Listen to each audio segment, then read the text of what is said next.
Dahil pa rin sa mga tauhan ng China kung kaya halos hindi makapalaot ang mga mangingisdang Pilipino sa West Philippine Sea, maging mga tauhan ng Bureau of Fisheries and Aquatic Resources at Philippine Coast Guard.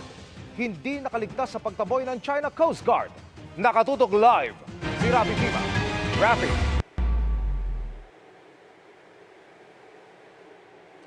May live nga tayo dito sa barko ng BIFAR na BRP Dato Pagbuaya dito sa Iroquois Reef na nasa southern portion o sa timog na bahagi ng Reed Bank o Recto Bank. 269 kilometers ang layo nito sa Palawan, pasok sa loob ng Philippine Exclusive Economic Zone ng Pilipinas. Kung yung pang mababanaag dito sa aking likuran, itong mga ilaw ng mga Chinese militia, mga barko ng Chinese militia. Itong mga barkong ito ay wala na raw alisan dito at hindi na madaling itaboy, sabi ng Philippine Coast Guard. Itong pagpapatrolya at pag-iikot ng Bureau of Fisheries and Aquatic Resources o BIFAR kasama ang Philippine Coast Guard dito sa West Philippine Sea ay kanilang ginagawa sa kabila ng pulisiya ng China na pwede nilang arestuhin ang mga dayuhang papasok sa tinuturing nilang teritoryo, bagay na maring tinututulan ng Pilipinas.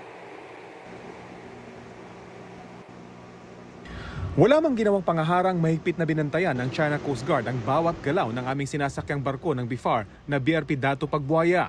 Isa sa inikutan ng BIFAR at PCG ang Escoda o Sabina Shoal. Ito ang karaniwang daanan kapag may resupply mission sa BRP Sierra Madre sa Ayungin Shoal. Ito yung tinaguriang monster ship ng China Coast Guard.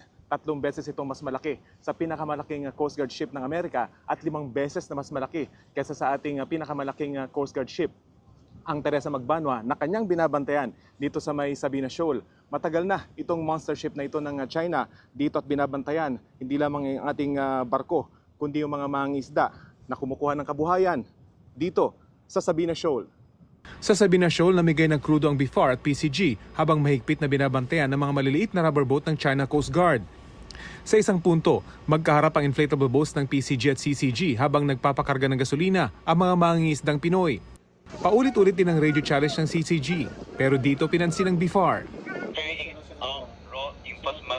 In the sea area under the jurisdiction of the People's Republic of China. Please inform us the purpose of your visit to this sea area. Over. Dahil sa paghihigpit ng China, ayon sa kapitan ng barkong pangisda ng Pinoy na tumanggi magpakita ng mukha, 3 buwan daw silang hindi nakapalaot. Balita na puhulihin daw po yung mga mangingisda sa West Philippine Sea. Natakot kayo? Kaya po, natakot ka rin kami sir, kaya gawa ng wala na, kahit na mahirap talagang tiniis talaga namin para hindi lang mahuli, hindi mo na nagpalaot. Sana lang daw hindi umalis ang Philippine Coast Guard at patuloy silang bantayan para payapa sila makapaghanap buhay. Pero iba ang sitwasyon ng mga mangingisda sa mismong Pag-asa Island. Hindi na raw sila makalapit sa Sandy Cay na sobrang lapit lang sa Pag-asa Island. Ito yung Sandy Cay area, dito malapit sa Pag-asa. Dito nakahimpil yung napakaraming mga Chinese militia at binabantayan ang lugar na ito. Dahil dito napakaraming isda. Dati raw ay dito nangingisda yung mga Pilipino. Pero ngayon ay pinagbabawalan na sila at nakabantay ito mga Chinese militia.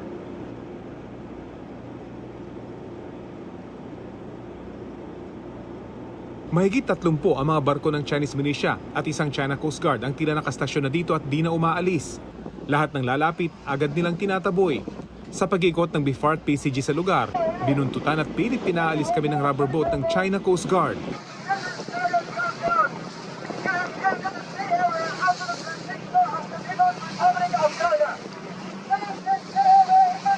Ayon sa tagapagsalita ng Philippine Coast Guard tungkol sa West Philippine Sea, layunin nila at mga misyong ganito na tulungan ang mga mangingisdang Pinoy na makinabang sa yaman ng karagatang nasa loob ng ating territorial waters.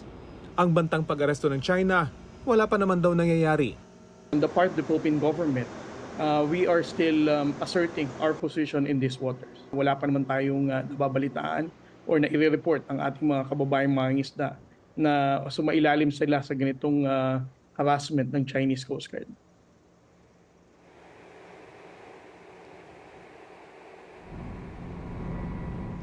Sa pambirang pagkakataon, may linikutan din natin itong Subi Reef, ang man-made island ng China na 26 na kilometro lang ang layo mula sa Pag-asa Island. Bagamat marami ng dekadang okupado ng Pilipinas ang Pag-asa, kitang-kita ang kaibahan sa ginawang artificial island ng China na kanilang ginawa nito lang 2013. Sa dami ng gusali, radar at iba pang istruktura, isa na itong malaking military installation, libu-libong kilometro ang layo mula sa mainland China. Sa kabila nito, Emil, ayon sa PCG, mataas ang moral ng mga tropang Pilipino na nagbabantay sa lugar na ito. Yan ang latest mula dito sa Aerocore Reef dito sa West Philippine Sea. Emil? Maraming salamat, Rafi Tima.